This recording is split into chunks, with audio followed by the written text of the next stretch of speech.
Hello, WhatsApp enthusiasts. In this full guide, we'll show you how to create a shortcut of a chat in WhatsApp. By following these steps, you can quickly access your favorite chats right from your phone's home screen. Let's get started. Step 1. Open WhatsApp and ensure that you have the latest version installed on your device. It's always a good idea to keep your app up to date to access the latest features and improvements. Step 2. Once WhatsApp is open, navigate to the chat that you want to create a shortcut for.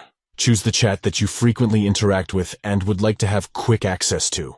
Step 3. In the top right corner of the chat screen, you'll see 3 stacked dots. Tap on these dots to access additional options.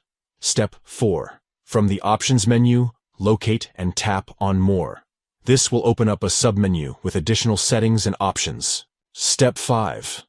Within the More submenu, you'll find the Add Shortcut option. Tap on it to create a shortcut for the selected chat. You'll notice that the shortcut will be added to your phone's main screen for easy access. And that's it.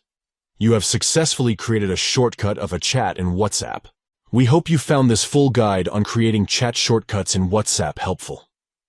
By utilizing this feature, you can save time and quickly jump into your most important conversations. If you found this video informative, please consider giving it a thumbs up and subscribing to our channel for more useful tutorials and guides. Thank you for watching. If you have any questions or need further assistance, please leave a comment below. Stay tuned for more valuable content and enjoy the convenience of having WhatsApp chat shortcuts right at your fingertips